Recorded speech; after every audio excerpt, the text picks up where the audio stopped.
katalak. Maglimpyo kita sa ngaton nga banyo. Kaya iduduro, magpudpud kita. Kaya may baylo ini nga bayad. Mas maayo na lang ni magpudpud inuduro. Kaya dala lang yung nabayad. Sa magaligya kita sang pinakas. Oh. Diba? Okay. Anong malain kung magkod-kod, inadoro ka kung nag-income ka? Ikaw ba lang gitoy ka mo, kanami kita sa imo mo? Kasi ka bigyan magpanlait sa mga OFW? Hindi man manami inang buhat mo.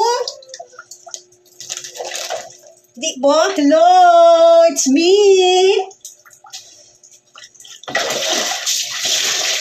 Han.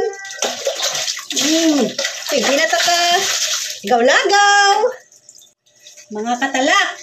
Ari kita subong mo, galimpyo kita subong sang banyo ta, kay magkudkod inaduro ta, kay para baylo ni sang dollar.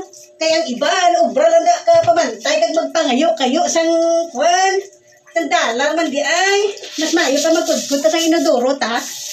Sang sa pag-obra kita katalak-talak nila sa 20. Kag mangayo-ngayo para pang rinta sa haton yung balay.